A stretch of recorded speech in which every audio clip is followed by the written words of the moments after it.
Bonjour tout le monde, bienvenue à ce nouvel épisode de Mindset Croissance. Aujourd'hui, moi puis Mathieu, on va vous faire un épisode style tier list comme on avait fait l'autre fois, mais là, cette fois-ci, ça va être sur les différentes méthodes d'intensification qu'on peut utiliser au gym. Fait qu'on va avoir aujourd'hui, je pense qu'on en a 12, là, partiel court, partiel allongé, 21, My Reps, My Rep Match, Drop Set, Super Set, Antagoniste, Super Set Agoniste, Tension constante, Cluster Set, échec musculaire, répétition forcée et pré-fatigue.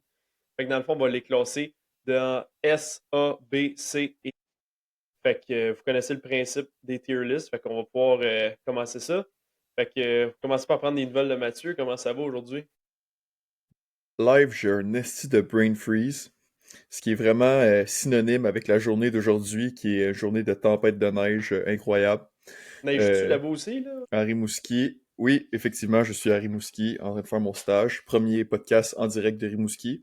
Mais ouais, il y a une méga tempête de neige, là. Il neige Ouais, nous en autres ici, tabarouette, là, là. il y a eu genre 35. Moi, je suis pas allé en stage aujourd'hui, là. Les routes ils étaient juste fermées, ça aurait été terrible Ouais. se rendre, honnêtement. C'est ça l'avantage de Rimouski, c'est que tu prends le taux puis il n'y a pas de trafic, fait que tout est proche. Ouais, tout est Fait à que 5 minutes. j'ai pu me rendre parce que c'était littéralement à genre 7 minutes de route. Fait que, ouais. Mais c'est effectivement grosse tempête de neige. Puis là, je suis en train de manger mon bon creamy, hein, qui est dans le fond, c'est littéralement un shake de protéines, mais congelé, passé dans le blender de machine. Puis ça fait une texture de crème glacée incroyable. Là, je me suis rajouté un petit peu de beurre d'arachide. Bon. Vraiment bon. Je Fait recommande qu'une crème 100%, là. glacée protéinée avec combien de protéines, combien de calories? Ah, attends, là, je sais pas. Sûrement genre 50 grammes de protéines, là. Puis pas grand-chose d'autre, pour être honnête, là. J'ai mis du beurre Bon, d'arachide, là, mais à part ça, bon ça, du c'est de lait la glace. d'amande. Bon. Alright, fait que je pense qu'on peut commencer cet épisode-là. Dans le fond, on commence-tu avec pré-fatigue? On va y aller un à la fois, puis on va expliquer les différentes méthodes, là. Qui est Fait que, pré-fatigue. C'est intéressant, tu veux commencer par celui-là, mais ouais, vas-y. ouais, commence par la fin, dans le fond. La méthode de pré-fatigue, en gros, ce que c'est par exemple, vous êtes un bodybuilder, un gars de gym, whatever, puis vous voulez aller faire des jambes aujourd'hui. Puis là, ben, vous savez que si vous commencez directement sur les squats, ben là, ça va vous prendre, je sais pas moi, 3 plates minimum pour faire des répétitions, faire des séries, mettons, de 10 répétitions, pour que ça soit stimulant pour vous, pour vos quadriceps, pour vos muscles fessiers, tout ça.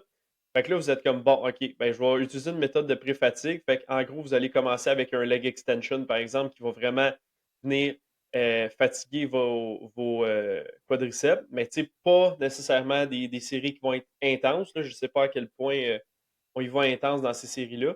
Mais après ça, vu que vous avez commencé avec des mouvements qui étaient comme plus, fa- plus faciles, tu sais, vous avez fait un peu de volume sur le leg extension. Après ça, vous transitionnez sur les squats, par exemple, ou sur un leg press, un hack squat, puis là, vous avez besoin d'utiliser moins de poids parce que vos muscles sont déjà un petit peu pré-fatigués, là. Fait que c'est un peu ça l'intérêt. Je pense que le but aussi, c'est de réduire peut-être la fatigue systémique. Parce que si justement on commence avec la hack squat, ben là, il va falloir mettre beaucoup de poids. Versus si on est déjà pré-fatigué, ben on met moins de poids, on va chercher un stimuli qui est similaire. Ouais, c'est à peu près ça, là. Puis je pense pour les jambes, c'est vraiment le meilleur exemple. Dans le fond, faire un exercice qui... Puis c'est souvent, dans le fond, tu vas faire un exercice qui va isoler un certain muscle avant d'aller faire un exercice, tu sais, plus compound, plus, Ouais, tu c'est sais, qui ça. va utiliser plusieurs muscles à la fois, plusieurs angles. Donc, dans le fond, l'idée de faire un leg extension avant un squat, c'est exactement ça. Puis je pense que c'est ça l'avantage principal, c'est quand t'es vraiment quelqu'un de plus avancé, puis que pour toi les squats, t'es vraiment fort, puis tu veux pas avoir à mettre autant de poids sur la barre parce que c'est quand même fatigant. C'est très stimulant pour les quadriceps normalement si t'es capable de bien faire le mouvement, mais effectivement c'est super fatigant parce que tu mets beaucoup de poids sur ton dos, sur ta colonne. C'est que ça donne un certain type de fatigue supplémentaire que t'aurais pas avec un poids plus léger. Donc, ça peut être une idée d'aller mettre un petit focus sur les quads, puis après ça, d'aller faire les squats. T'as pas besoin de mettre autant de poids pour avoir un stimuli. Euh, Autre chose aussi, c'est des fois pour les gens qui sont comme moi, puis que quand ils font des squats avec la barre libre, ils ont plus de misère à aller travailler leurs quads. Moi, à cause de mon anthropométrie, j'ai plus tendance à aller travailler les fessiers quand je fais mes squats. Mais si, par exemple, je me mettais à faire des leg extensions en premier, ça fait que mes quadriceps vont être un peu plus fatigués. Donc, ça pourrait faire qu'après ça, quand je vais aller faire mes squats, ils vont devenir le muscle qui va être limitant dans cet exercice-là. Donc, il pourrait potentiellement avoir un stimuli un peu plus élevé grâce à cela. Fait que ça peut être intéressant, mais je dirais que c'est plus une technique que j'utiliserais chez des gens qui sont plus avancés ou des gens qui veulent mettre vraiment plus d'emphase sur un muscle en particulier. Tu sais, mettons, quelqu'un qui est débutant, tous les muscles, ils ont besoin d'être développés. Fait que, tu sais, s'il commence avec le squat, même si c'est un peu plus ses fesses qui travaillent, ben, tout va travailler assez pour avoir des gains. Mais quelqu'un qui est plus avancé, qui veut mettre de l'emphase sur ses quadriceps en avant, là, ça peut être utile. Puis même chose aussi, quand on pense plus du haut du corps. Si tu veux mettre plus d'emphase sur tes biceps dans une journée, mais si tu commences ta journée en faisant un exercice qui agit directement sur les biceps, probablement tu vas être plus frais, tu vas pouvoir mettre plus d'énergie dans cet exercice-là. Puis ensuite, si après ça, tu vas faire des rows ou des tirades en français, on pourrait dire, là, qui vont travailler habituellement plus le dos, mais qui travaillent aussi le bicep, là, tu vas te retrouver que ton bicep va peut-être être un peu plus limitant qu'il l'aurait été parce qu'il a travaillé avant, fait qu'il est un peu plus fatigué. Ouais, fait qu'on close ça où? Moi, je pense que c'est Ouais, bon, mais j'aurais tendance à dire que c'est pas mal au milieu, c'est ça. Moi, je pense que c'est dans le B, là. B-tier. Genre, c'est... Parce que c'est quand même... Ben, tu sais, toutes les techniques sont dépendantes du contexte, c'est sûr. Ça dépend de la Mais personne en à chaque fois, général, tu sais. c'est ça. Pour une personne, ça pourrait être super intéressant, super bon pour un certain muscle. Mais pour une autre, ça pourrait être complètement inutile. Donc, pour cette raison, je le mettrais dans le B. Mhm. Alright. Fait que Es-tu d'accord avec ça? répétition. Ouais, ouais, ouais, c'est vrai ce que j'allais D'accord? dire. Ok. Parfait. Répétition forcée, ensuite. Donc, les répétitions Hmm. forcées, en gros, c'est, par exemple, on le voit souvent quand les gens font du lat pull-down. Fait que, dans le fond, ils sont comme ça, ils vont tirer, ramener la barre à leur Bench poitrine. Ils aussi. vont, ouais, bench aussi, ouais. Puis, ils vont, à la fin, ils sont plus capables de faire aucune répétition, mais ils vont avoir leur gym partner avec eux autres qui va les aider à faire d'autres répétitions. Donc, ils n'auront pas 100% de l'attention à tirer, par exemple, sur un lat pull down parce que l'autre personne va mettre ses mains sur la barre pour l'aider à descendre la barre. Fait que, tu sais, progressivement, le partner va mettre de plus en plus de tension pour aider la personne à finir ses répétitions. Fait que, dans le fond, c'est comme un genre de drop set, mais ça te prend un ami pour t'aider, dans le fond, pour faire ça. Donc, c'est une technique qui est assez ancienne. Ça fait longtemps que les gens font ça. Je suis vraiment curieux de savoir ton opinion, Mathieu, là-dessus, parce que moi, personnellement, j'ai jamais utilisé ça ou j'ai jamais euh, trouvé l'intérêt vraiment de faire ça. C'est vraiment une technique que les bros utilisent. Tu sais, que mettons, tu Ben oui. t'entraînes, puis t'as un partner. Puis là, c'est comme, ah ouais, un autre. Puis là, le gars, il t'aide à finir ta répétition de bench ou il t'aide à finir ta répétition de peu importe. En général, je pense que ça peut être intéressant pour certains mouvements. Je pense que le lat pull-down, c'est quand même un bon exemple parce que le lat pull-down, il devient vraiment difficile plus que la barre s'en vient proche de ton chest, dans le fond. Puis au début, c'est quand même assez facile. Puis également, tu sais, on tend à penser à cause de l'évidence scientifique qui sort en ce moment que la partie la plus importante du mouvement, c'est vraiment le début, où est-ce que ton muscle est plus allongé. On va en parler peut-être un peu plus tantôt. Fait que de ce point de vue-là, si ton ami il t'aide à amener la barre un peu plus bas, ça pourrait te permettre de faire plus de répétitions dans la partie que ton muscle est plus allongé. Donc potentiellement, ça pourrait être bénéfique. Mais en même temps, souvent, quand tu fais des répétitions forcées, c'est souvent parce que tu vas avoir déjà atteint l'échec musculaire. Puis là, après ça, tu vas avoir de l'aide de ton ami pour aller encore plus loin que l'échec musculaire. Oui, ça va causer plus de stimuli que juste une série normale, c'est sûr. Mais en même temps, juste le fait d'aller à l'échec musculaire, ça cause plus de stimuli, mais ça cause vraiment, vraiment plus de fatigue que tu sais, par exemple, si j'avais été, je sais pas, 2 répétitions avant l'échec, ça cause quand même un bon stimulus, mais une certaine quantité de fatigue. Si je vais à l'échec musculaire, oui, ça va causer un petit peu plus de stimulus, mais vraiment plus de fatigue. Mais là, imagine aller à l'échec, puis en plus, continuer de faire des répétitions forcées avec ton ami qui t'encourage, qui te crie après, puis là, toi, tu forces, tu forces, tu forces. c'est que ça te crée énormément de fatigue mentale et de la fatigue physique au niveau de ton muscle. Mais honnêtement, je sais pas à quel point ça va te donner tant que ça de stimuli pour la quantité de fatigue que ça produit, tu sais.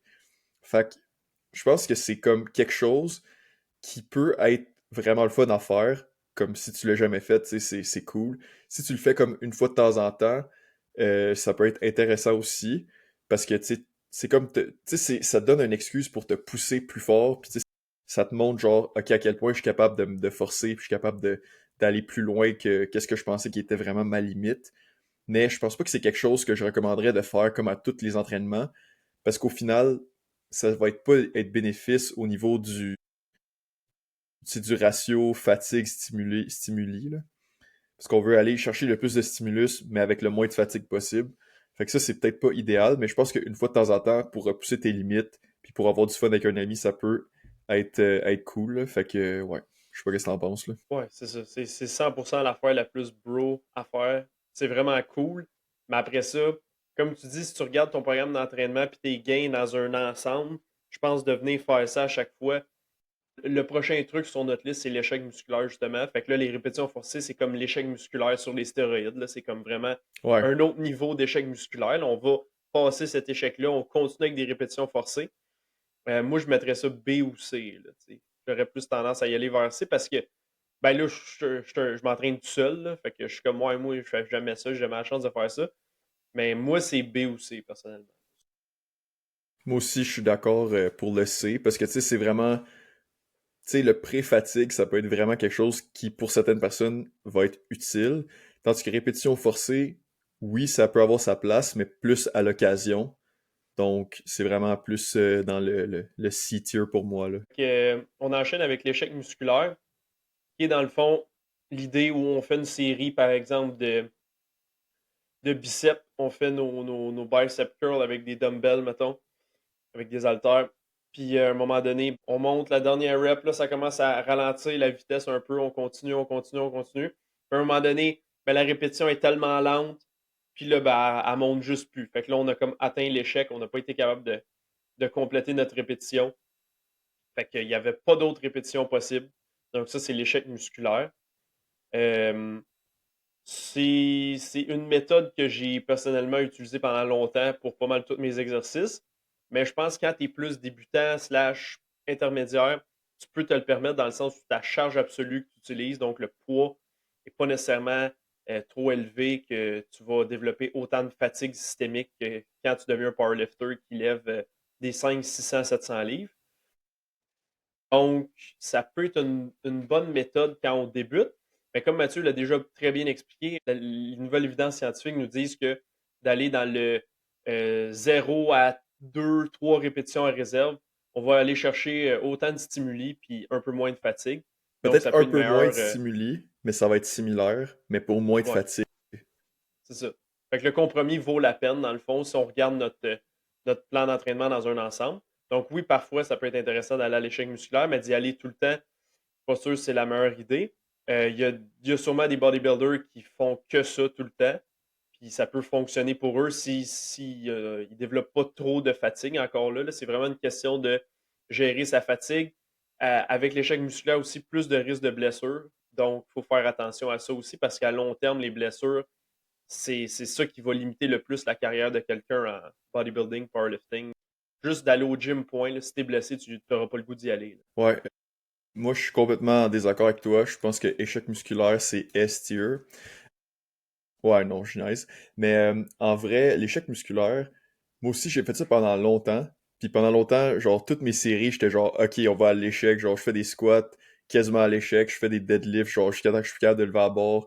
Je fais tous mes exercices jusqu'à temps que je suis plus capable. À un moment donné, je me suis rendu compte que juste si je me gardais des répétitions en réserve, j'étais capable après ça, dans mes séries subséquentes, de mieux performer. J'étais capable après ça de mieux progresser. Parce qu'à un moment donné, on dirait que ça cause tellement de fatigue quand tu vas tout le temps à l'échec que t'arrives comme plus à progresser, genre. Alors que si t'es plus dans un cycle, genre, ok, je me laisse un petit peu de réserve, mais la semaine après, je vais un petit peu plus fort, puis la semaine après, je vais un petit peu plus fort. Tu sais, je fais une répétition de plus, je mets un petit peu plus de poids. Je trouve que ça te laisse plus d'espace, un peu, on dirait, pour naturellement. Puis à un moment donné, tu vas arriver à l'échec, puis c'est correct. Mais j'ai l'impression que si tu vas toujours à l'échec, tu sais, oui, techniquement, ton stimuli il est là, mais tu causes énormément de fatigue aussi. Fait que peut-être que ça pourrait, un moment donné, à la longue, stopper un peu ton progrès. Par contre, si t'es quelqu'un qui a pas beaucoup de temps pour s'entraîner, puis tu veux maximiser le temps que t'as au gym en faisant le moins de séries possible, ben là, je pense que ça vaut la peine d'aller le plus proche possible ou même d'aller à l'échec musculaire. Parce que, mettons, moi, je m'en vais au gym, puis je sais que je vais faire 7 séries de chest. Si je commence, puis je vais direct à l'échec musculaire en premier, puis que je fais toutes mes séries à l'échec, tu sais, quand je suis rendu à ma 7e série, c'est plus productif pantoute parce que j'ai tout donné déjà. Mais si je sais que j'ai pas beaucoup de temps, puis j'ai juste le temps de faire 2 séries, ben là, ça vaut la peine d'aller à l'échec d'un deux parce que je vais avoir tout donné le plus que je pouvais dans ces 2 séries-là. Fait que je pense que c'est bien d'aller à l'échec de temps en temps, encore une fois, pour tester ses limites. Puis tu sais, dans une progression normale, à un moment donné, il y a des chances que tu arrives à l'échec si tu augmentes à chaque semaine ton nombre de répétitions puis ton poids. Mais je pense que c'est peut-être une erreur de toujours aller à l'échec, surtout puisqu'on devient avancer, parce que ça donne énormément de fatigue pour pas tant plus de stimuli. Pour cette raison, tu sais, j'hésite entre A et B, honnêtement. Là. Je sais pas, Ouais, toi, moi qu'est-ce que t'en aussi, penses? c'est ça. Moi, j'aurais tendance à dire, pour la majorité des gens, le monde se pousse pas assez dans le gym. Fait que moi, j'aurais tendance à dire A, Ok, mais nous, on est comme plus avancé. Fait que, tu sais, ça serait B. Fait que c'est c'est difficile ça. à dire. C'est ça. Moi, pour moi, je mettrais comme B ou C, personnellement. Pour les gens en général, je mettrais peut-être, c'est ça, B ou A. Fait que on peut mettre A, là, je pense que c'est correct. Hey, le 21, il me fatigue. On peut juste l'expliquer puis le mettre dans le D tout de suite, là. Ok, straight up. Je pense qu'on va closer ça tout de suite. Le 21, ça me fatigue, là. C'est le seul que Les c'est comme des 21. chiffres, là. Il n'y a même pas un vrai nom. Dans le fond, 21, moi, le seul que j'ai vu faire ça, je pense, c'est Arnold, là. C'est une vieille technique. Puis en gros, tu fais 7 répétitions dans la partie euh, courte. Dans le fond, 7 répétitions en haut. Mettons, on prend des bicep curls. 7 répétitions dans la section en haut, dans la moitié d'en haut. 7 répétitions dans la moitié d'en bas. Puis tu finis avec 7 répétitions complètes pour arriver à 21. Me semble que c'est ça, Mathieu. OK. Je sais plus si tu commences en haut ou tu commences en bas, mais c'est ça. Tu fais des En partiels tout cas, des deux côtés, après ça, tu fais des répétitions ouais. complètes. Ouais. Puis c'est vraiment une vieille technique, mais honnêtement, j'ai jamais vraiment fait ça. Je pense que je l'ai déjà essayé, mais c'est c'est rien d'étonnant. Là. Honnêtement, je suis juste comme bétant que tu atteins. Tu sais, en autant que tu stimules ton muscle puis tu vas proche d'échec musculaire, comment tu. Ben, tu sais, ça, c'est loin d'être la meilleure méthode de le faire, là, je pense. Là, tu sais, l'idée de la portion plus courte, après ça, juste la portion allongée, puis après ça au complet. C'est une belle méthode de charlatanisme, là, je pense. Là. C'est bon pour les Ouais, charlatans de dire. Tu sais, ça se rapproche un peu de ça, là, de dire oh, je fais des 21, donc je suis scientifique, donc par définition, mon workout va être meilleur si je fais mes dumbbell curls en 21, genre. Mais la vérité, c'est. En tout cas, explique-les, mais moi, je pense qu'il n'y a pas de plus-value à faire ça de même. ben, je suis quand même d'accord avec toi. Genre, je pense pas. Tu sais, si toi, t'as le goût de faire des 21 parce que t'es genre, yo, Arnold il faisait ça, fait que c'est cool, etc. Puis ça me fait faire un exercice de façon différente. Genre, je pense pas que c'est nécessairement mauvais. Comme, c'est juste qu'honnêtement, je trouve que c'est un peu arbitraire. Fait que tu sais, faut vraiment que tu choisisses le bon poids pour être sûr que, rendu à la fin de toutes ces répétitions-là, tu sois quand même proche de l'échec musculaire, sinon c'est moins efficace. Rendu là, tu pourrais juste faire des séries normales, tu sais, des bons vieux straight sets, puis ça serait juste aussi bon, sinon meilleur, tu sais. Fait que c'est pour ça qu'on le met dans le D, parce que c'est pas parce que ça va être inutile, puis ça va genre causer aucun gain, puis c'est juste que ça n'a pas vraiment d'avantage par rapport à juste s'entraîner normalement, tu sais, ou à n'importe quelle autre technique finalement qu'on voit ici. Fait que c'est pour ça que je dirais que c'est dans le D. Mais par contre, ça nous amène vers peut-être qu'on pourrait aller vers les partiels allongés, parce que peut-être une façon qui serait plus intéressante de faire le 21, ce serait, mettons, de commencer par des répétitions complètes, puis après ça, quand que ça commence à être difficile de faire des répétitions complètes, y aller vers des partiels allongés, ou aussi connus sous le nom de lengthened partials en anglais. Ça, c'est la nouvelle un peu une nouveauté au niveau de la science, là, c'est ça que je vous parlais au début, c'est qu'on commence à se rendre compte que pour certains muscles, on est capable de mesurer l'hypertrophie à partir d'exercices. On se rend compte que des fois, ça va être ça va causer plus d'hypertrophie quand on fait l'exercice seulement dans la partie où est-ce que le muscle est le plus allongé. Puis surtout quand il va y avoir de la tension quand le muscle est allongé. Puis quand je dis allongé, on peut dire étiré aussi, là. Fait que tu sais, quand je fais mon bicep curl, là, c'est quand le muscle est vraiment là, au début de la répétition. Là, il est plus allongé, puis là, c'est là qu'il est le plus court parce qu'il a fini son mouvement. Fait que si je dis des répétitions, tu sais, des partiels allongés, ça va être juste de faire la première moitié, genre ou le premier deux tiers, ou en tout cas, tu sais, le plus focusé sur le début. Fait que, Ben, mettons, une autre bonne le... façon de le voir ouais, aussi, là, mettons, attends juste 2 secondes là, pour qu'on explique au monde. Là. Une autre bonne façon de le voir, quand c'est court, dans la portion court, c'est quand ça squeeze, genre. Fait que ouais, tu sais, quand quand ça tu contracte flexes, au mettons, ton maximum. bicep, quand ça contracte, là, tu es dans la partie plus courte. Puis quand tu es dans la section, comme tu l'as bien expliqué, plus étirée, c'est là que c'est justement allongé. Exact. Fait que, tu sais, mettons que je veux savoir mon quadriceps, c'est à quel moment qui est dans la portion allongée, mais c'est dans quelle position quand je fais un squat que mon quadriceps il est tout en train de s'étirer le plus, mais c'est quand je suis en bas complètement du squat. Puis quand je suis en haut, c'est là qu'il contracte. Puis tu sais, si je veux squeezer mon quad là, pour le montrer dans le miroir, ben mon genou va être plus déplié. Fait que c'est un peu une façon de le voir. Donc, ce serait, mettons, un exemple de dire que une des parties les plus importantes dans le squat, c'est quand t'es en bas. Fait que d'avoir une bonne amplitude quand tu fais des squats, puis de descendre le plus bas que t'es capable, mais ça va être intéressant parce que tu vas avoir de la tension quand ton muscle il va être plus étiré.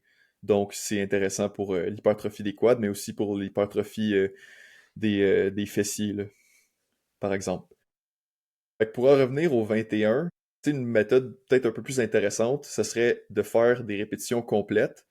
Puis quand on commence à avoir de la difficulté, ben là, on se met à faire des partiels allongés. Parce que souvent, mettons, quand tu vas faire une flexion, là, un bicep curl, c'est la partie comme plus en haut qui va être le plus difficile, mais on sait que c'est probablement la partie, quand ton bras il est le plus déplié, qui va causer le plus d'hypertrophie. Donc, si tu mets plus d'emphase sur cette partie-là, ça va peut-être t'aider à avoir plus de gains.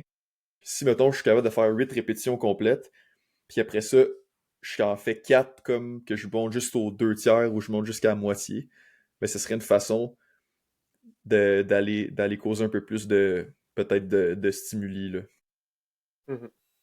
Ouais, fait que c'est pour ça, selon toi, que les partiels allongés, ça serait fort probablement dans le S-tier. Ça pourrait, mais tu sais, ça va dépendre de l'exercice. Je pense qu'il y a OK. pour certains exercices, certains muscles, que ça va être quand même S-tier. Je pense la plupart des exercices pour le dos, honnêtement, je pense que c'est Mhm. vraiment S-tier.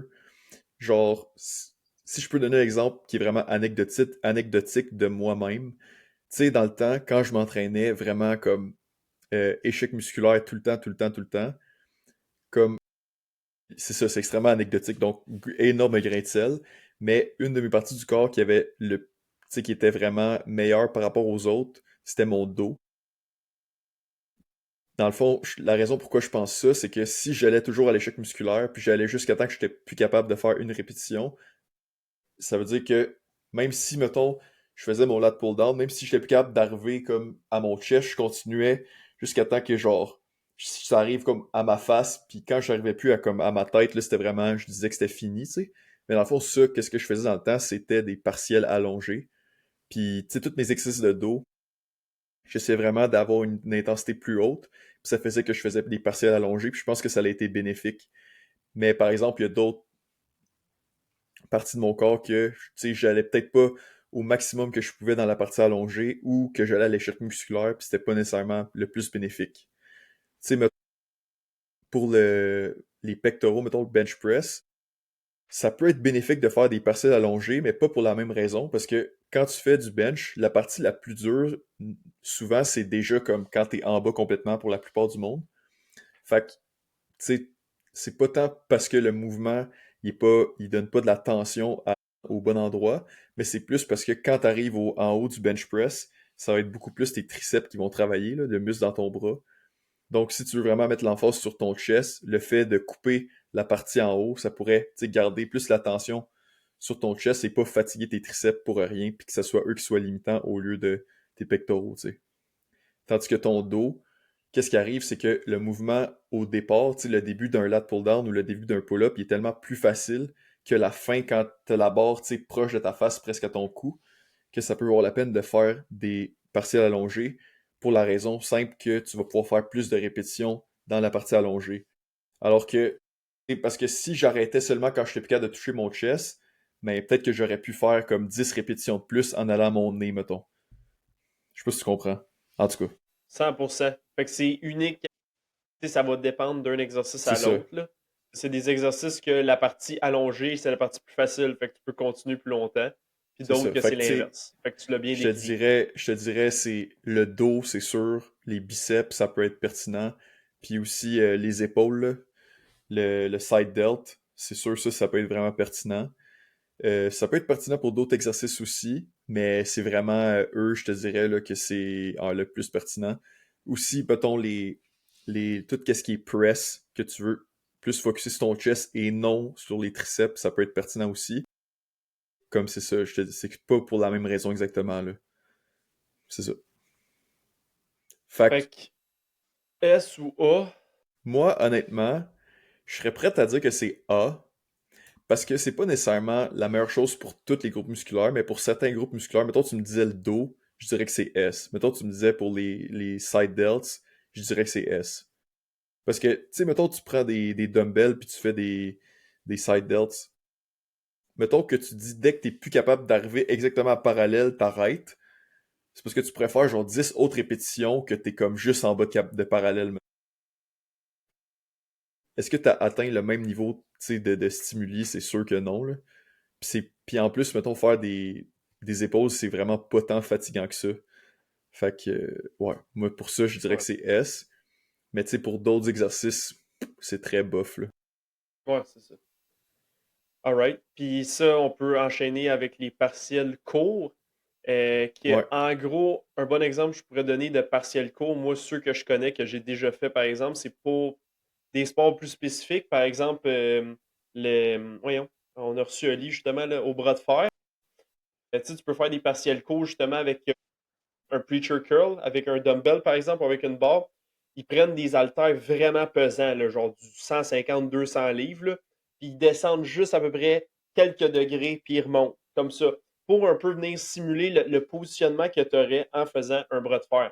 Donc, pour ce sport-là spécifiquement, ça serait du S-tier, là, parce que tous les gars font ça, c'est systématique, ils n'ont pas le choix de faire ça, pour développer une force qui est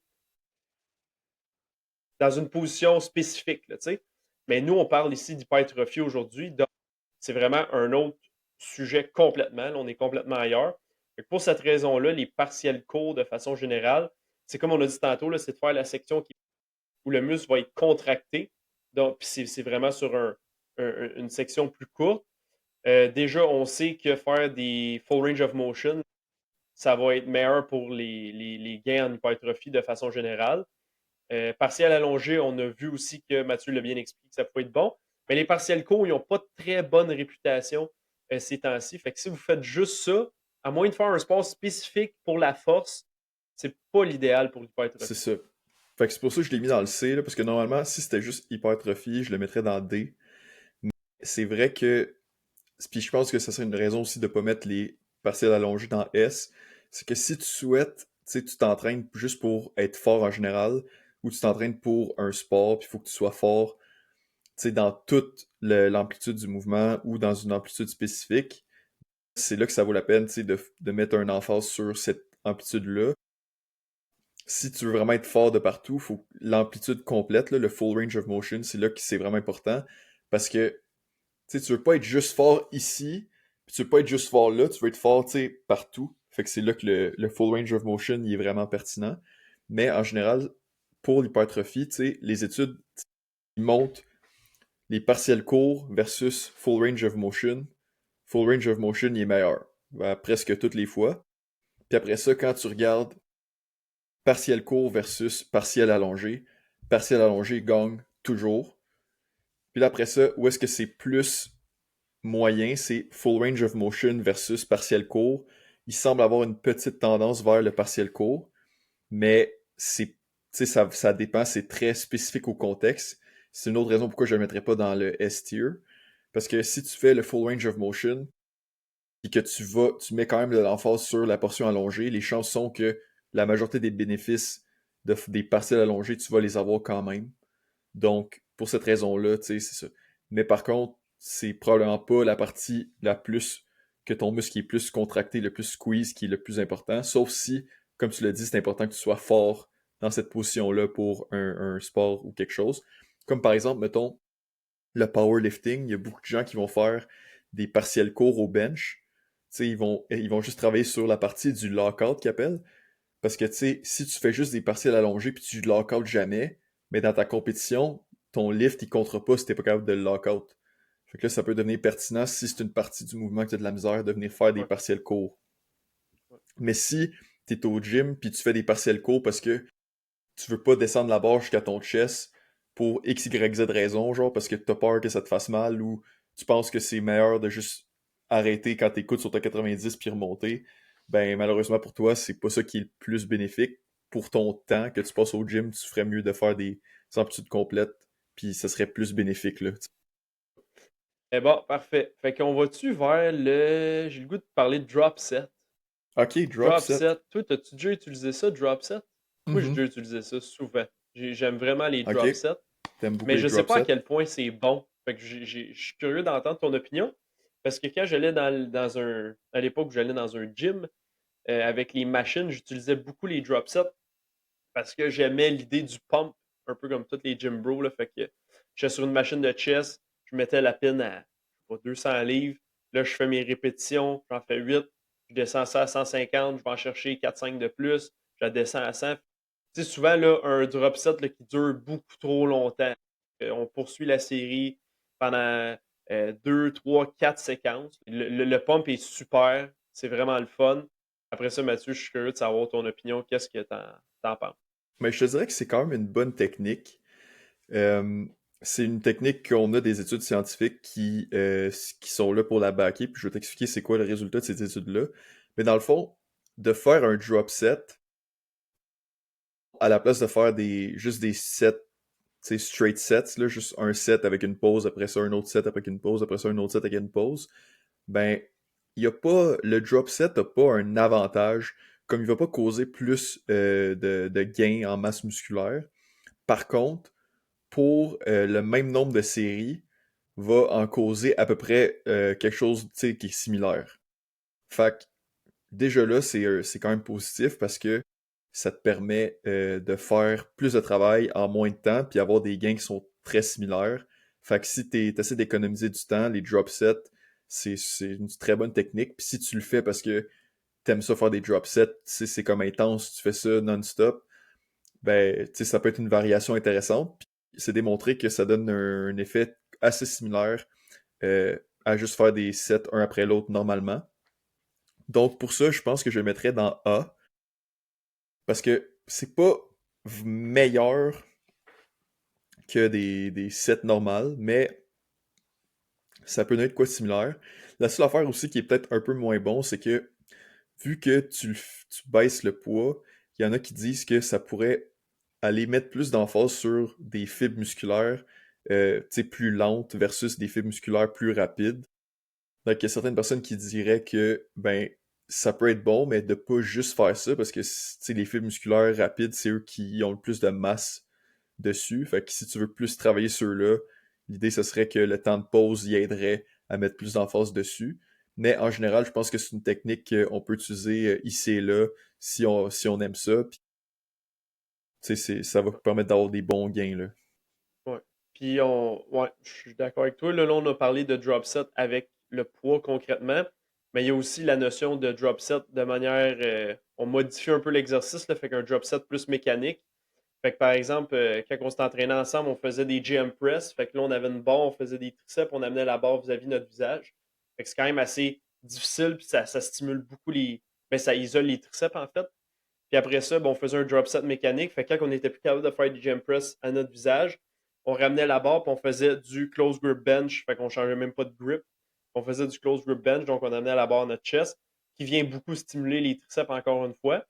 Et honnêtement, là, après que tu as fait un set de GM press, tes répétitions de close grip bench, même si tu as beaucoup moins de poids sur la barre, là, tu fais pas beaucoup de répétitions. Donc, c'est un style de drop set mécanique. Puis honnêtement, j'avais vraiment aimé cette méthode-là. Je continue à la faire dans le fond. Fait que, ouais, moi, je drop set, j'ai une expérience positive avec ça. Puis je suis content, Mathieu, que la science back ça. C'est ça, puis c'est drôle parce que dans le fond, c'est comme un drop set mécanique, puis en même temps, on pourrait dire que c'est un superset agoniste, là, qui est un peu quelque chose qui s'en vient après. Puis en même temps, on pourrait dire que c'est quasiment presque des, tu sais, des répétitions forcées, pas exactement, mais tu Ouais. sais, qu'on va plus loin que l'échec. Moi aussi, j'aime ça, faire ça des fois.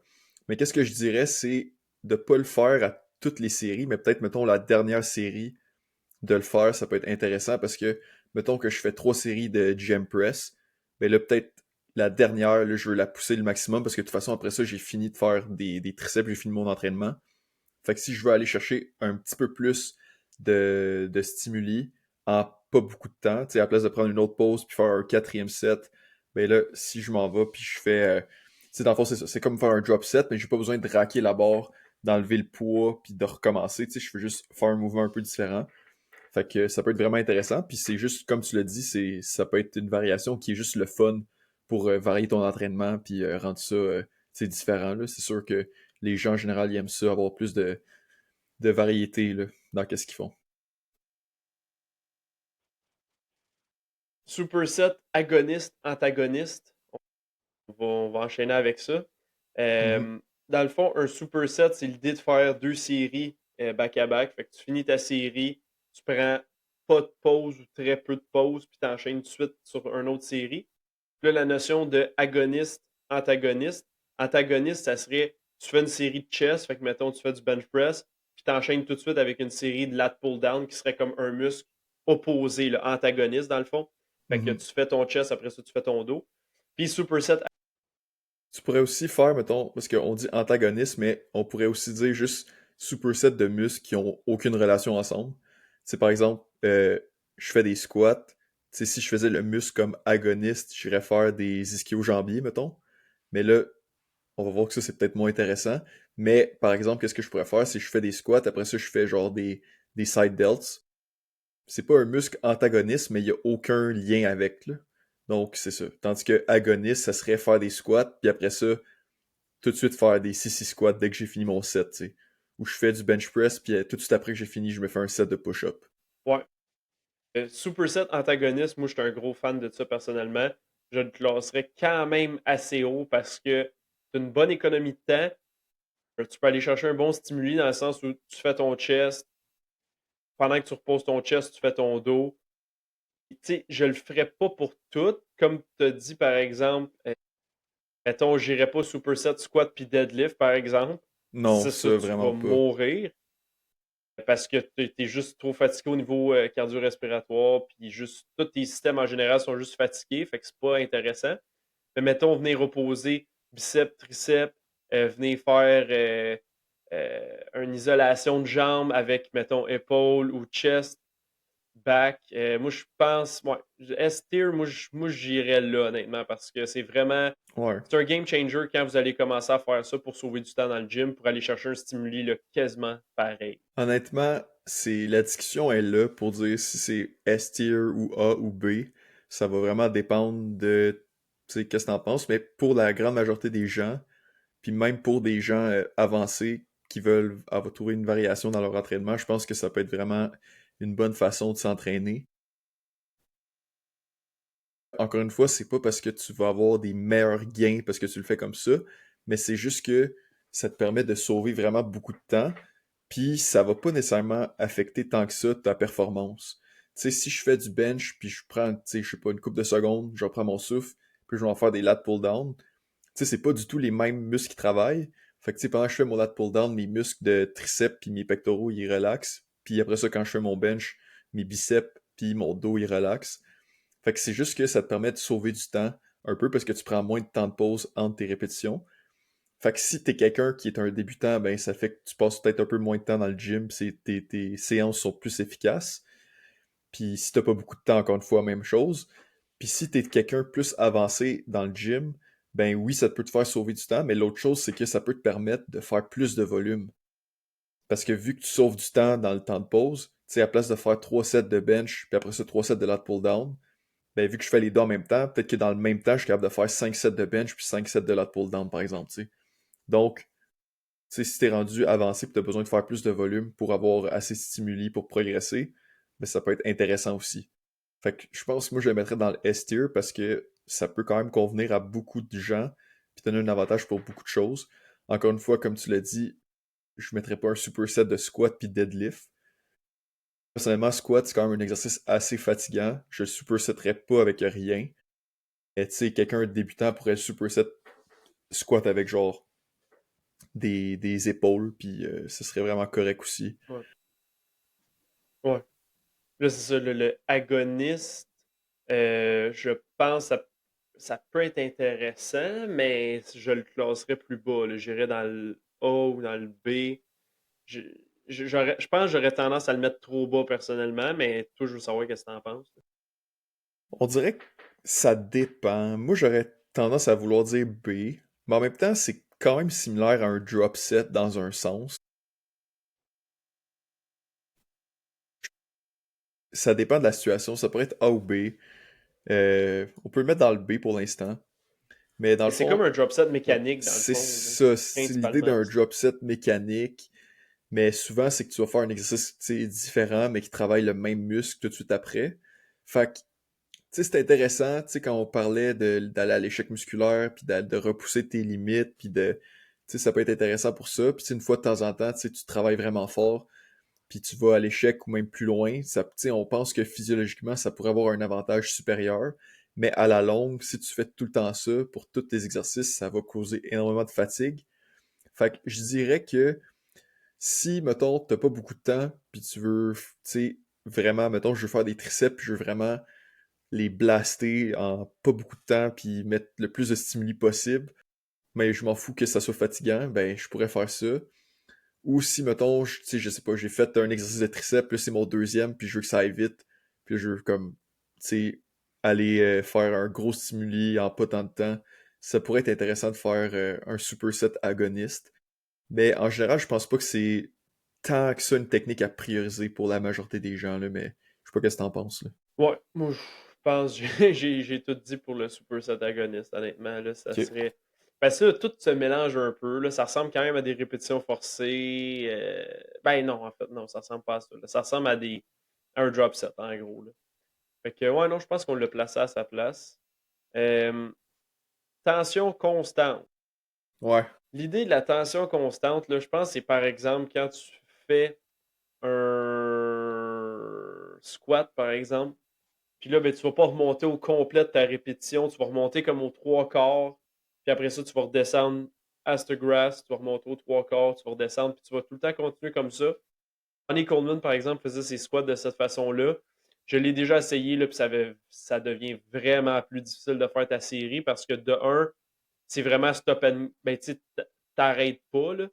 Fait que c'est l'équivalent de faire des stop and go au hockey, que tu sais, ça va vraiment vite.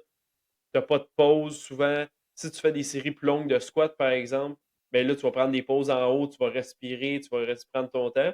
Et là, tu continues, il y a comme une tension constante. Fait que niveau cardiovasculaire, vraiment difficile. euh, pour les squats, par exemple, là, pas pour toutes. Là. Puis niveau tension sur les muscles, c'est vraiment intense. Après ça, je ne sais pas à quel point il y a un bénéfice versus. Parce que dans le fond, l'idée de la tension constante, soit que tu coupes une partie du range of motion ou que tu choisis un exercice où euh, il n'y a comme pas d'arrêt, il n'y a pas de pause au top. Là. Ouais, Toi, qu'est-ce ben, que t'en l'idée penses? de la tension constante, honnêtement, moi, je le mettrais dans le C, personnellement. OK. Tu sais, si tu fais des partiels allongés, par exemple, dans les squats, ça va être de la tension constante parce que t'as pas la pause en haut comme que t'aurais normalement. Mais je pense pas que c'est à cause que t'as une tension constante que c'est meilleur. mais plus parce que ça va te permettre de mettre plus d'efforts puis plus de répétitions dans la portion plus en bas. Puis, personnellement, Ouais. mettons dans des squats, je pense que c'est quand même bénéfique des fois d'avoir la pause en haut, que tu reprends un souffle, puis là tu redescends après, parce que ça te permet peut-être de faire un peu plus de répétitions, mettons, que tu aurais été capable. Il y a comme un trade-off à quelque part là, mais en même temps, il y aurait peut-être un avantage spécifique à la tension constante, parce que dans le fond, ça empêche un peu la circulation, tu sais, dans, dans tes muscles, parce qu'ils sont constamment en train de travailler. Donc, une plus grande accumulation, tu sais, de métabolites, là. Tu sais, qu'est-ce qui fait que ton muscle il se met à brûler, là, parce il travaille, il travaille, il travaille sans s'arrêter. Puis il n'y a pas assez d'oxygène, bien évidemment. Fa- Est-ce que pour une certaine variation, ça peut être intéressant? Oui. Est-ce que si tu veux comme, tu sais, essayer quelque chose de nouveau, puis tu sais, avoir un stimulus différent qui est plus ancré vers des métabolites, tu sais, c'est pas nécessairement clair si les métabolites vont vraiment causer plus d'hypertrophie ou si c'est juste vraiment la tension mécanique sur le muscle. Mais d'avoir de la variation puis d'essayer des affaires, c'est pas nécessairement méchant non plus. Est-ce que c'est plus parce que tu vas faire une partielle allongée que c'est ça qui va donner un bénéfice? Tu sais, ça, c'est à discuter aussi. Mais en général, tu sais, c'est ça. Ça peut être correct, mais je pense que, tu sais, est-ce que c'est vraiment la tension constante ou si c'est autre chose de la façon de comment tu performes l'exercice qui va causer peut-être un bénéfice ou peut-être même, tu sais, pas de bénéfice. Tu sais, ça, c'est à voir. Fait que pour cette raison-là, moi, je le mettrais dans C, là. Je sais pas qu'est-ce que t'en penses. Ouais. Ouais, je suis d'accord, là. V'là quelques années, je pense que c'était vraiment plus populaire, là, ça perd en popularité un peu. Mettons en 2018, là, c'était fou, le Constant Tension, là, c'était ça, là, la game, c'était vraiment Time ça, under c'était juste ça qu'on tension. parlait. Ouais, Time Under Tension, c'était ça le plus important, là. Je me rappelle quand j'ai commencé à m'entraîner, c'était ça beaucoup. Là, on s'éloigne un peu plus de ça. C'est ça. Je pense que, dans le fond, je pense que c'est l'intensité que tu vas mettre dans ton exercice. C'est est-ce que tu vas terminer ta série quand même proche de l'échec ou à l'échec musculaire? Ça, je pense que ça va avoir plus d'impact. Autre chose aussi, c'est ton choix d'exercice, puis la façon que tu le performes. Je pense que ça va avoir plus d'impact que comme le fait que ça a la tension constante. Tu sais. Si tu choisis un exercice tu sais, qui est bon pour ton anthropométrie, puis qui le point limitant, ça va être vraiment le muscle que tu désires viser, puis qui va mettre beaucoup de tension dans la partie allongée. En plus, tu mets une intensité suffisante là, qui est pour aller près de l'échec musculaire. Tu sais, je pense que ça va avoir bien plus d'impact que le time under tension ou tu sais, d'avoir une tension constante. Là. Non, c'est très bien dit. Fait qu'on va enchaîner avec Cluster 7. Ça, honnêtement, Cluster je me sets. rappelais pas. Ouais, Cluster Sets. Avant qu'on commence le podcast, je me rappelais plus c'était quoi exactement. Je vais tenter de l'expliquer du mieux possible. En gros, c'est l'idée de faire plusieurs séries dans une même série. Fait que par exemple, on va faire une répétition, on va prendre une pause. On va faire une répétition, on va prendre une autre pause. C'est comme l'idée de comme séquencer un peu notre série avec des courts repos entre. Puis cluster en anglais, je pense que ça veut dire comme cloîtré, là. Fait que c'est comme si tu venais diviser ta série en différents classements, là. Fait que, ouais, je sais pas si tu veux donner un exemple, Mathieu. Là, moi, j'ai vu des gens faire ça beaucoup pour le deadlift, par exemple. Ouais, pour les deadlifts, ça peut être de quoi. Je pense que j'ai déjà vu quelqu'un qui faisait ça pour des pull-ups parce qu'il voulait vraiment travailler la puissance et la force brute, là. Fait que, mettons, il mettait un poids sur une ceinture à ses hanches, là, puis il faisait comme sa répétition, ou il faisait comme 4 répétitions, après ça, il prenait un break, puis il en faisait d'autres. Fait que si tu vas comme pas proche de l'échec musculaire, parce que le but, ça serait de garder la même vélocité du mouvement, tu sais. Mettons, tu fais une répétition, tu fais 2 répétitions, tu fais 3 répétitions, tu veux vraiment plus travailler en force, travailler en puissance. Fait que le but, c'est pas que ta répétition elle devienne plus lente. Tu sais, si tu fais en hypertrophie, tu travailles en hypertrophie, puis tu veux tu sais, te rapprocher de l'échec musculaire, tu veux que ta répétition elle devienne plus lente parce que ça veut dire que tu pousses à ton maximum, puis tu commences à avoir de la difficulté à produire assez de force. Fait que ça veut dire que tu donnes vraiment un bon stimuli à tes muscles.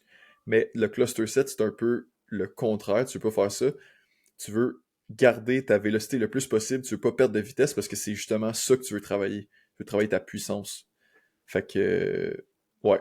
Fait que moi, je pense que ça peut être intéressant pour ceux qui veulent vraiment travailler en force, en puissance, parce que, dans le fond, tu sais, on sait que tes répétitions qui vont être le plus, tu sais, bénéfiques au niveau de la force, c'est vraiment, tu sais, c'est de lever des lourdes charges, mais tu sais, de le faire vite, de le faire fort, tu sais, c'est ça qui est important. Fait que le cluster set, je pense que ça peut être une technique d'intensification intéressante là, pour ceux qui veulent vraiment travailler en puissance puis en force. Un peu moins, par contre, si on cherche l'hypertrophie, là. Ouais, c'est ça. Mais à date, on est vraiment plus en hypertrophie. Fait qu'on le met où? Ça serait. en- C'est Je vraiment le mettrais difficile à comme en dire pour C. celui-là. Là. Je le mettrais en OK. C. Si c'est Ouais, vraiment pour j'hésitais entre B ou hypertrophie, C, là, honnêtement. si je mettais en hypertrophie, je mettrais peut-être D.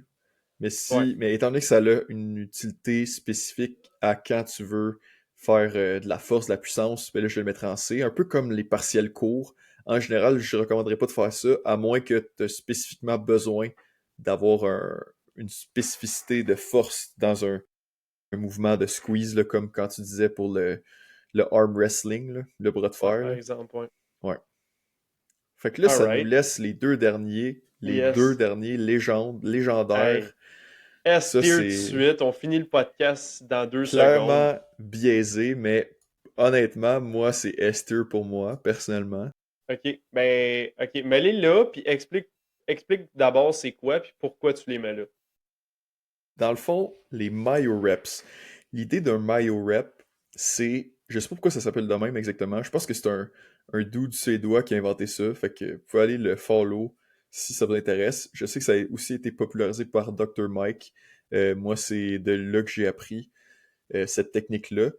Dans le fond, la technique, l'idée, c'est tu fais ta première série, puis idéalement, la série, elle va être entre 10 et 20 répétitions. Peut-être tu peux aller à plus de répétitions si tu veux. Moi, c'est rare que je dépasse 20 répétitions. Puis l'idée, c'est que tu fais tes 20 répétitions, puis après ça, tu prends une petite pause, puis mettons 5 à 10 secondes. Des fois, il y en a qui prennent un petit peu plus. Puis après ça, tu vas te remettre à faire d'autres répétitions. Mais l'idée, c'est que quand tu recommences à faire tes autres répétitions, tu es déjà dans la partie où est-ce que tu dois forcer plus. Parce que tu sais, quand tu fais une série, les premières répétitions au début, surtout si c'est plus, tu sais, mettons, on dit 15 répétitions, mettons, les 10 premières, elles vont être assez faciles, mais les 5 dernières, ça commence à être pas mal tough. Fait que là, tes 5 dernières, t'es fait, puis là, t'arrêtes, tu prends un petit break, puis là, tu recommences. Mais là, on dirait que tu recommences, puis t'es déjà dans la partie de ta série que c'est difficile. Fait que l'idée, ça serait que ça te permet de faire plus de répétitions, tu sais, qui sont difficiles, là, puis qui peut-être potentiellement seraient plus stimulantes. Puis aussi, l'autre avantage des MyoReps, c'est que ça te permet de faire plus de volume en moins de temps. Fait que ça a comme l'avantage du drop set, mais peut-être potentiellement un avantage supplémentaire que ça stimulerait un peu plus, mais on a besoin de plus de recherche là, pour démontrer ça. Personnellement, moi, la raison pourquoi je le mets dans S-tier, c'est juste que je m'entraîne comme ça depuis un petit moment, puis juste, j'adore ça m'entraîner de même. Je trouve que c'est super efficace, tu fais beaucoup de volume en peu de temps. C'est juste que c'est vraiment plus personnel, puis c'est juste que j'aime ça.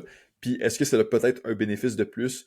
Peut-être un petit bénéfice, honnêtement, de plus d'intensification, mais moi, c'est vraiment plus pour le plaisir là, que j'aime cette façon-là de travailler. Là.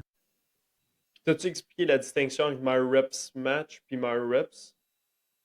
Non, je ne l'ai pas expliqué. Dans le fond, My Reps, c'est ça, ça serait, tu fais ta première série, après ça, tu prends une pause de 5 à 10 secondes, là, tu fais une autre mini-série de comme 3 à 8 répétitions. Mais tu sais, ça va, tu te rapproches, le but c'est de te rapprocher le plus proche possible de l'échec musculaire, encore une fois, ou d'aller à l'échec. Mais souvent, ça va être entre 3 et 8 répétitions. Puis, dépendamment combien de séries tu décides de faire de Myo Reps, ben là, tu prends un autre break de 5 à 10 secondes, là, tu recontinues, un autre break de 5 à 10 secondes, puis là, tu continues. Puis là, la distinction entre Myo Reps et Myo Reps Match. Myo Reps Match, c'est une technique, dans le fond, que Mike Israetel il a créée, dans le fond, qui vient à partir des Myo Reps. Puis l'idée, puis je pense que je préfère cette technique-là personnellement, parce que ça te permet de mieux voir comment tu progresses de semaine en semaine. Puis donc, dans le fond, comment tu pourrais faire ça, c'est, mettons, je fais des biceps. Ben là, je fais ma première série, puis là, je me rends à 15 répétitions. Puis là, la semaine d'avant, j'avais fait 14, fait que là, j'ai fait 15. Fait que là, c'est comme, OK, j'ai progressé, ou en tout cas, j'en ai fait un peu plus que la dernière fois. Puis là, après ça, mettons, je fais 2 autres séries, mais l'idée, c'est que dans chacune de mes séries subséquentes, je veux faire le même nombre de répétitions que dans ma première série. Fait que là, mettons, je prends 1 minute et demie de pause, là, j'arrive pour faire ma deuxième série, mais rendu à la 11e répétition, là, je suis vraiment proche de l'échec musculaire. Fait que là, je suis comme, OK, c'est là que je prends mon petit break. Fait que là, j'attends 5 à 10 secondes. Puis là, je continue jusqu'à temps que j'atteigne 15 répétitions. Fait que là, je vais m'être approché 2 fois de l'échec musculaire. Fait qu'on peut, on peut assumer que c'est au moins autant stimulant que si j'avais fait une deuxième série, mais potentiellement un peu plus, parce que j'ai comme eu 2 approches vers l'échec musculaire. Donc, potentiellement, peut-être pas aussi stimulant que 3 séries complètes avec des pauses entre chaque, mais probablement plus stimulant que juste 2 séries normales. Fait que c'est ça l'idée. Puis après ça, je ferai ma troisième série. Plus sûrement, je serais capable d'en faire 9. Après ça, je prendrai une pause. Là, j'en ferai peut-être 3. Là, je prendrai une pause, j'en ferai un autre 3. Puis là, j'arriverai à 15. Fait que c'est un peu ça l'idée du My Reps Match. Moi, j'adore m'entraîner comme ça. Honnêtement, la plupart de mes exercices d'isolation, j'ai fait comme ça. Tu sais, mettons, leg extension, je vais faire comme ça. Les épaules, les side delts, je vais faire comme ça. Les biceps, les triceps. Je vais vraiment personnellement, j'adore m'entraîner comme ça. Puis t'as vraiment l'impression d'être comme dans les tranchées, genre, puis de tout le temps d'être proche de l'échec, puis de pousser. Fait que pourrait vraiment essayer, là. C'est vraiment le fun de s'entraîner comme ça. Puis potentiellement que ça aurait un peu des bénéfices. Qu'est-ce que Oh, t'en penses, toi? T'es-tu d'accord puis avec moi? Tu toutes mettrais-tu ça dans S-tier? Tu mettrais-tu ça plus bas? Ouais, Qu'est-ce que t'en honnêtement, penses? j'avais découvert ça avant que. Tu m'en avais déjà parlé, MyoRep, mais je le faisais avant que Dr. Mike commence à faire les MyoRep matchs, là. Fait que j'avais juste cherché sur Internet, j'avais vu les cluster sets. Parce que dans le fond, je cherchais des méthodes d'intensification juste pour varier mon entraînement. Pas nécessairement pour trouver la meilleure affaire. Puis j'avais trouvé ça, MyoRep, j'avais trouvé ça vraiment intéressant. J'avais commencé à implémenter ça. Puis ça n'a jamais sorti de mon entraînement, là. Pour les biceps, les triceps, les épaules, mettons, j'en fais pas souvent, mais quand j'en fais, c'est vraiment un must parce que tu sauves tellement de temps. Mhm. Puis, comme tu dis, on dirait que euh, ben, tu as l'économie de temps qui est vraiment intéressante pour ça parce que tu veux quand même faire tes isolations, mais tu es un peu tanné d'être dans le gym ou ça fait longtemps que tu t'entraînes et tu es plus fatigué. Puis aussi, avec le My Rep Match de Dr. Mike, que j'ai commencé à faire aussi, ça établit un standard à atteindre dès le départ. Mhm. Fait que, mettons, si t'es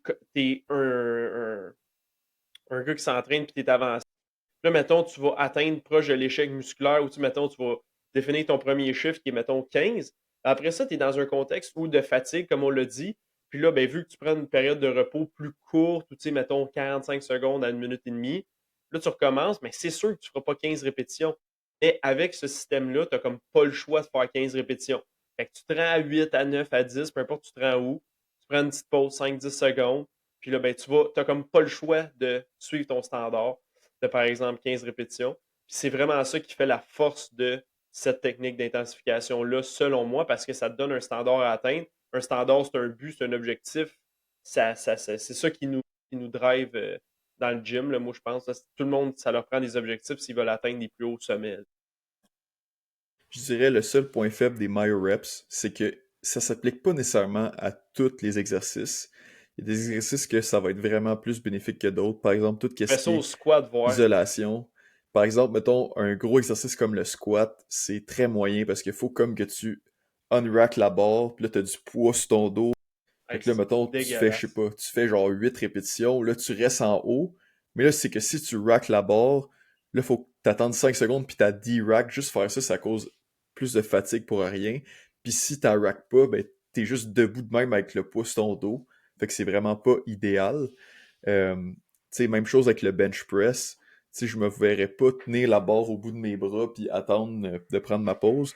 Puis je me verrais pas non plus la raquer puis après ça la déraquer une autre fois. Tu sais, c'est pas idéal pour ça, mais peut-être potentiellement sur certaines machines, tu sais, vraiment plus stabilisées, ça pourrait être pertinent. Moi, je sais que des fois pour le leg press, je vais mettre un peu moins de poids, je vais viser des séries avec plus de répétitions, puis là, je vais des fois faire des séries myo reps. Dans le fond, ça va être une façon de faire des quads, mais à la place de faire comme, je sais pas, 4 séries de leg press, ben j'en fais 2, mais dans chaque série, je fais comme, tu sais, 3 mini-séries, 3 à 4 mini-séries. Mais après ça, mes jambes sont détruites, puis ça a pris vraiment moins de temps. Mm. Puis ça, c'est comme une forme d'intensification en même temps. Fait que moi, j'aime ça de temps à autre, là, inclure cette méthode-là d'entraînement aussi pour des mouvements plus compound. Ouais, ça peut être bénéfique. Puis si tu as vraiment une bonne machine pour le chest qui est vraiment stabilisé, ça pourrait potentiellement marcher aussi, là, parce que tu peux enlever la tension, puis vite la remettre après une couple de secondes que tu es reposé, puis continuer de faire des répétitions. Si tu prenais des dumbbells sur un dumbbell press, ou si tu prends un barbell, c'est un peu plus difficile, fait que je le recommanderais moins, mais peut-être que sur une machine, ce serait possible. Alright. Fait que si on récapitule pour le podcast, dans le D-tier, on a mis les 21. Dans le C-tier, on a mis les répétitions forcées, les partiels courts, la tension constante, les cluster sets. Dans le B, on a mis la pré-fatigue, les supersets agonistes. Dans le A, l'échec musculaire, les partiels allongés, puis les drop sets. Et dans le S-tier, superset antagoniste, Myo Rep Match et Myo Reps. Fait que dites-nous ce que vous en pensez dans les commentaires sur YouTube. Donnez-nous un pouce en l'air pour cet épisode-là si vous avez aimé ça. On est ouvert à la discussion si ça vous tente de parler de méthode d'intensification. C'est un Qu'est-ce que épisode vous très aimez geek de faire? gym. Ouais. Fait que, non, c'est ça. Moi, je conclurai ça là-dessus. T'as-tu de quoi ajouter, Mathieu? Non, écoute, moi, tu sais, c'est basé un peu dans des affaires qu'on sait au niveau scientifique, des affaires qu'on sait au niveau pratique. C'est basé aussi sur nos préférences personnelles, notre expérience. Fait que c'est totalement possible que vous ayez une opinion différente. Fait que on est full ouvert à entendre vos histoires puis qu'est-ce que vous préférez. Tant que vous mettez un pouce, nous, ça nous aide de toute façon. Fait que, ouais, n'hésitez pas à partir des discussions si vous êtes intéressé. Puis, ben dans le fond, on se revoit bientôt, hein, la semaine prochaine. Yes, sir. 27 300. 27 croissance, guys, à la prochaine.